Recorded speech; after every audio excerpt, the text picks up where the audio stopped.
Indonesia's economy is rising fast, with massive factories like these ones dominating the outskirts of Jakarta. I last met President Joko Widodo, or Jokowi as he's more often known, in his hometown of Solo, but that was almost 3 years ago and a lot has changed. You've dealt with Elon Musk? Yeah. We left Jakarta's presidential palace by convoy for a huge Hyundai factory built during COVID on 750,000 square meters of land. Jokowi, who once ran a furniture business, has equally large ambitions for his country's economy. He's banned the export of raw nickel in favour of downstream products and will instead produce refined nickel that will be used in the batteries that power electric vehicles. An equally impressive factory is being built nearby for just that purpose. If you work in a factory, is the salary much higher? Comparing with the other industry, in the automotive industry, higher, much higher. Higher than furniture? Of course, yes. If Jokowi has his way, other raw materials will follow. Coal, bauxite, tin, gold and copper, even palm oil.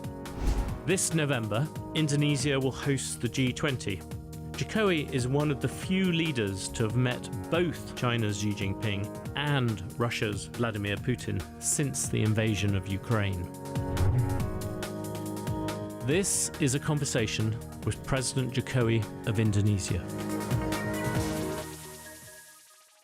President Jokowi, thank you for talking to Bloomberg again. When I was last here in 2019, you had just been re-elected. Now you're halfway through your final term as President of Indonesia. You are the biggest country in Southeast Asia. You are right in the middle of the United States and China and their arguments. You recently said the world was in dire need of responsibility and wisdom. I suppose my first question for you is, was Nancy Pelosi's visit to Taiwan, was it wise? Was it even responsible from your perspective? Ya, rivalitas antara negara-negara besar memang. The rivalry of the big countries is indeed worrying. What we want is for this region to be stable, peaceful, so that we can build economic growth. And I think not only Indonesia, Asian countries also want the same thing. Damai, sehingga kita bisa membangun pertumbuhan ekonomi. I think you are being very diplomatic, President. There was word that she was going to come, Nancy Pelosi was going to come to Indonesia, and then you decided to change that plan. Is that true? Tidak. No. We will openly receive, but there was no visit. Kami terima, tapi tidak ke Indonesia. There now seems to be a more serious danger of a Chinese invasion in Taiwan. We had a report from a general at Congress saying it could happen by 2027. And there is a concern that if there is a conflict in Taiwan, it would spill over into the South China Sea, where you have territory that China contests, and there are territorial claims there. Is Indonesia ready to defend itself or defend its land and waters in that case? Are you ready for that conflict militarily if it happens? Ya, sekali lagi kita menginginkan kawasan ini damai.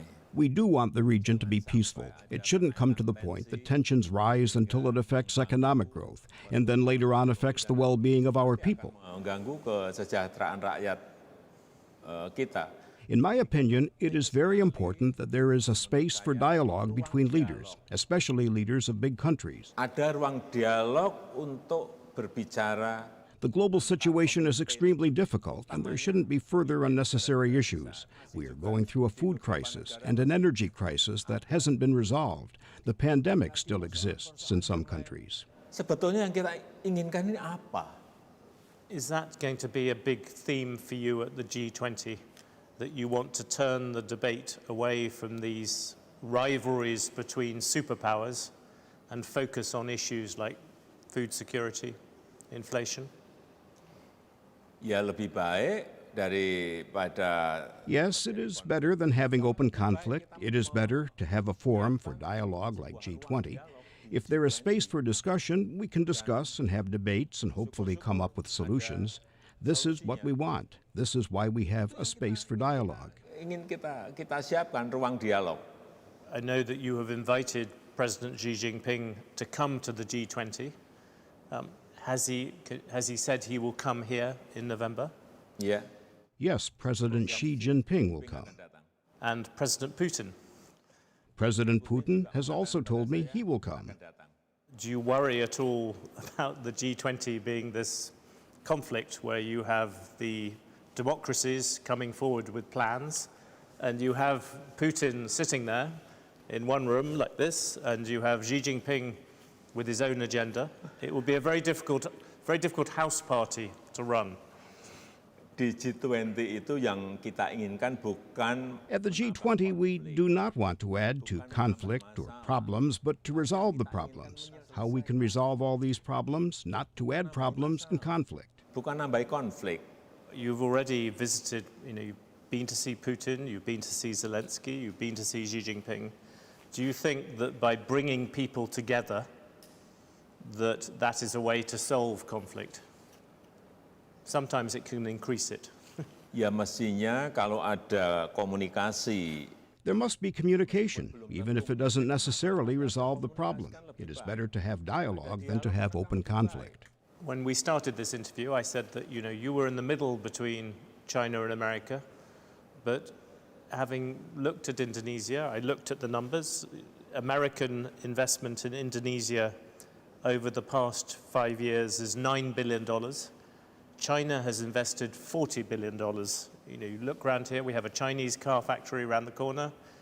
China is buying up a lot of the refineries that make precious metals. America at the moment is losing the battle for hearts and minds in Indonesia, but also in Southeast Asia. Do you think that is fair? ya itu mungkin pendekatannya yang memang harus diperbaharui. This is an approach that needs to be renewed because what is needed by countries in Asia, including Indonesia, is investment. What investment? If it comes from China, we welcome it. If it comes from America, we welcome it. We are not going to be choosy. Bukan kita memilih-milih, bukan. Supaya tahu. You are not choosy, but one side is coming and saying, I want to invest, I want to trade, and the other one is saying, no trade packs, and I want to come and talk about other things. Ya oleh sebab itu tadi saya sampaikan, That is why I said previously they need to renew their approach. You've dealt with Donald Trump, who famously insulted his allies and promoted America first. Joe Biden was supposed to be different, but rhetoric aside, is there any change? Surely Joe Biden is still saying America first. He just isn't insulting you at the same time. ya kalau kita melihat Indonesia ini Indonesia wants to be friends with everyone, with any country. We don't have problems with any country. Each country will have their own approach. Each leader has their own style and approach, so there shouldn't be a problem. But now what's needed by Indonesia is investment, technology that will change our society. yang itu akan mengubah masyarakat kita. I just wanted to ask you about ASEAN, since you mentioned it. You have a group of countries, but it is one where you look at the countries, it includes Myanmar, which seems to have all these problems with human rights and so on. Why do you keep Myanmar in ASEAN? Sebetulnya kita kan sudah We already had a meeting in Jakarta with all members of ASEAN. All the leaders came, including Myanmar's junta, and there's a consensus, 5-point consensus. The implementation hasn't taken place, and the approach we have taken hasn't worked. That's the complication we're facing. There are several ASEAN meetings after that which we did not include Myanmar participation. Myanmar tidak kita ikutkan. One very last thing on foreign policy. You talked about you've been to go and see Vladimir Putin and tried to talk to him, and you saw President Zelensky in Ukraine. I think you focused on food security and issues like that. Do you see any sign of peace or progress there as the president of the G20? Ya, saya ke Kiev dan berbicara dengan Presiden Zelensky. I went to Kiev and talked to President Zelensky, 1.5 hours. Then went to Moscow, Russia, to meet with President Putin and talked with him almost 2.5 hours. Tetapi saya melihat peluang itu kecil. I want to see a space for dialogue after the meeting so we can discuss. Anywhere is no problem, but I see the chances are small. So I turned to issues like food crisis, and President Zelensky said they can't export because there were no guarantees for security to ship goods from Odessa port to Istanbul. Memberikan jaminan. That was the message I conveyed to President Putin, and President Putin said he will guarantee security for ships to enter Odessa. Those are what I told the media. Can we look at industrial policy and resources, which has been your big crusade? Just to explain to viewers, you have 30% of the world's nickel, you have 57% of the palm oil, you're the biggest thermal coal exporter, and your plan is to move Indonesia up the value chain so that you export batteries and cars, not nickel ore. And so around here we have the car assembly plants, we have all the things. It's a very good place for you to make this case. But you have done this in quite an aggressive way. You've told people, I will stop you exporting raw materials. So you put, in 2014, you put export bans on copper ore and iron ore then. You've now talked about copper concentrates and nickel pig iron. I want sort of a couple of specific questions on this. Can you say what's coming next? Will you stop pig iron and ferronickel, both nickel things? Will you stop those going out, or what about copper? Ya, kita ingin nilai tambah itu ada di Indonesia. We want the added value to be in Indonesia, so there will be state income in form of tax, provide jobs in Indonesia. And the most important thing is that we can enjoy the added value. Di Indonesia. John, I'll give you nickel as an example. When we exported raw materials 4 to 5, 6 years ago, the value was only $1.1 billion. Once we went downstream in 2021, our exports were valued at $20.8 billion. That's nearly 18 times.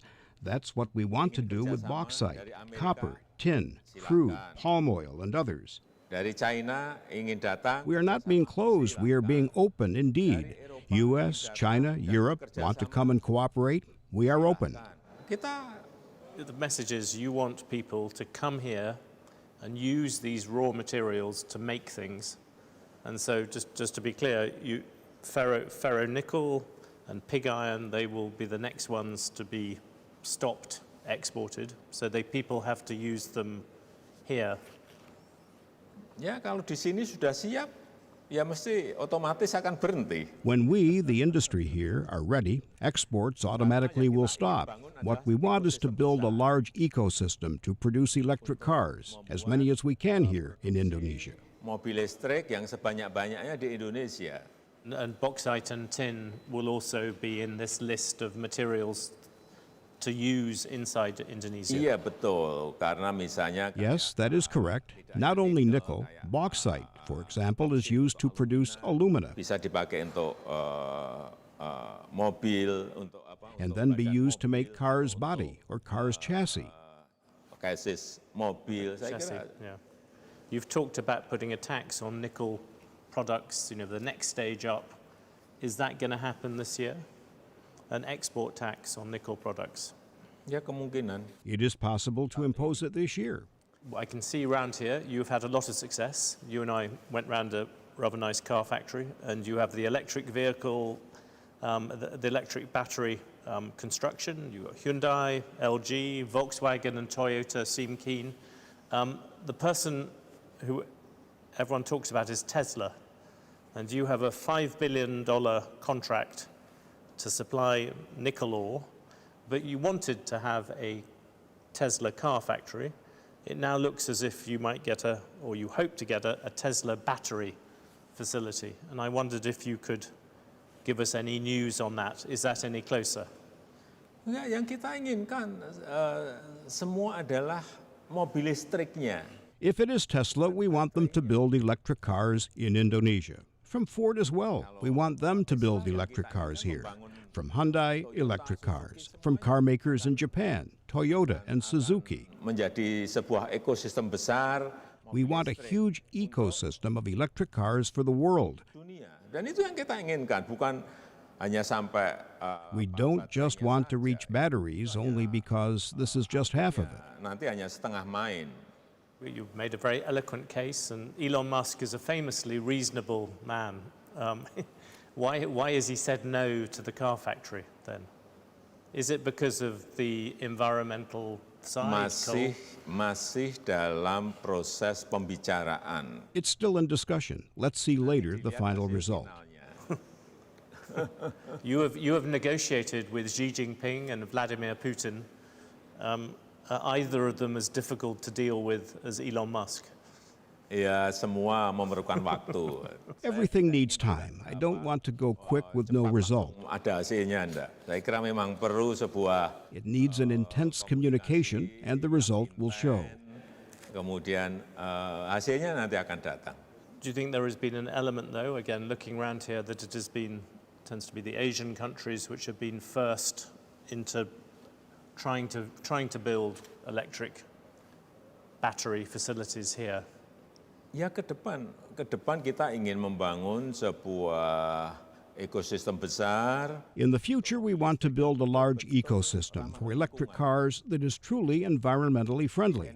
So the energy will come from green energy, such as hydropower plants, geothermal, solar panel, sea waves, wind. Yang dihasilkan nanti adalah produk-produk hijau. Indonesia has big potentials for those things. That means what we produce are green products. That is the future because we have this potential for green energy, renewables about 434,000 megawatts. The famous case of the palm oil. I think people, back in April, you suddenly imposed an export ban on palm oil. The price shot up to $1,600. That flooded the domestic market. Then you changed your mind, and partly because the domestic market was so full of palm oil, you let it export. The price has come down. Some people would say that Indonesia is now a very honestly run country, but it's it can be capricious. You change between these things. Do you think the palm oil ban was a mistake in retrospect? Ya, apapun saat itu keadaan pasar domestik. At that time, the domestic market situation, there was a price spike of almost double, so we made a policy. There were several policies, but it didn't solve the problems 4 months on. So we stopped exporting crude palm oil, and the domestic price fell. Ya, baru kita buka lagi untuk ekspornya. Then we resumed exports. I think it's okay, no problem. Nggak ada masalah. Will you remove the obligation to serve the domestic market first, the famous DMO, this idea that palm oil has to be offered to the domestic market first? Do you now want to get rid of that? Ya, ke depan apabila sudah If going forward the price is stable, we can remove the DMO policy. We prioritize our national interest. sekali lagi kepentingan nasional tetap kami nomor satu kan. A consistent thing you've been talking about is green industries and the environment. You have a goal to make Indonesia carbon neutral by 2060. As you know, most of your energy now comes from coal. Coal prices have gone up. And I wondered, will you stick to your pledge that you would build no new coal-fired plants, that has gone forever? Ya, kita mempunyai target yang Our target is very ambitious, 41% 2030, and 2060 we should be at zero. But this requires technology and funding, money. The potential is clear. We have potential of renewable energy to produce 434,000 megawatts. Tetapi untuk shifting bergesernya dari coal. But to shift from coal to renewable is not an easy thing because the price to produce energy from coal is still cheaper than geothermal. The cost for solar panels is also cheaper. Untuk hydropower, memang sebetulnya lebih Hydropower is actually cheaper, but the initial investment is huge. We need investment from outside to shift from coal to renewable. renewable. You're sticking to your pledge that there will be no new coal-fired power. Sudah. Yeah. Yes, it's being done. It's just that there are still some that are still in the process of being completed, not new ones. Karena Indonesia sekarang ini sudah Indonesia has an oversupply of electricity. untuk listriknya.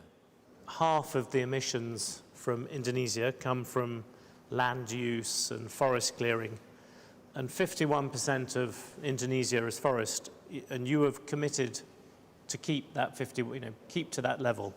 But you are still letting people cut down rainforest, which is the really most useful bit, and they're building other forests, farm forests. Isn't that the wrong thing? You should be protecting the rainforest first and then thinking about the other kinds of forest next.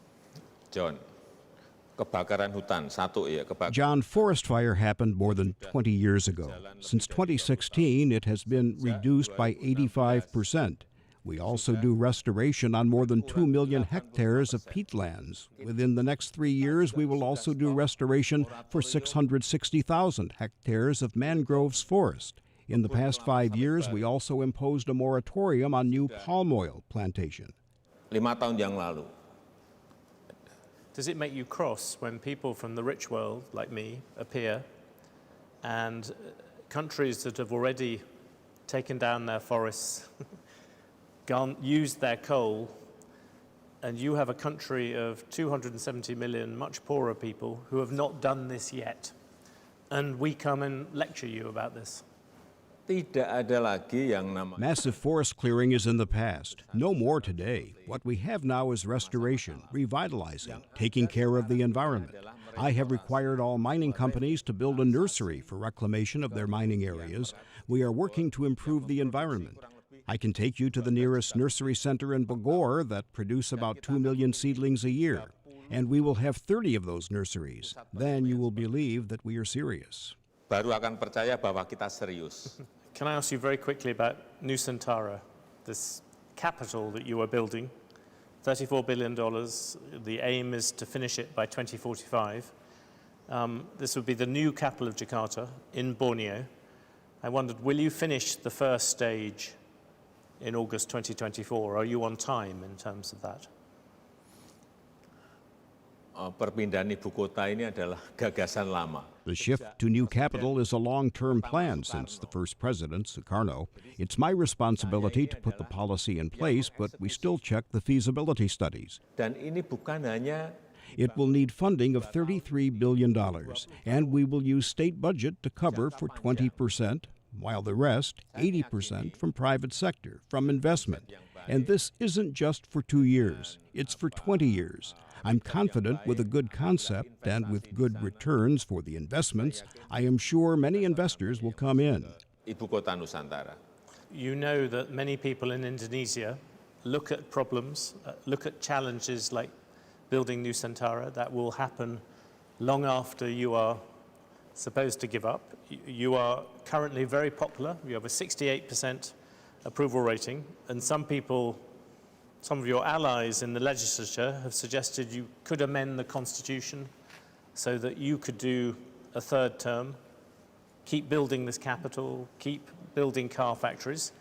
I wonder if you can, you've said before you will follow the constitution, but can you rule this out regardless of the constitution? Kembali dulu ke ibu kota Nusantara ya. Let's talk about the new capital, Nusantara, first. Ini sudah ada undang-undangnya. There is law on this that is supported by 93% of the parliament. What's there to be afraid of with that much support? 93%. Secondly, on amendment of Constitution, I have said repeatedly I will abide by the Constitution, although support from the Parliament is at 84%. Once more, I will abide to the Constitution and wishes of the people. Saya taat pada konstitusi. President Jokowi, I like the sense you are still looking forward. Thank you very much for talking Bloomberg again. Pak John, terima Look forward to kasih. seeing you again. Terima kasih.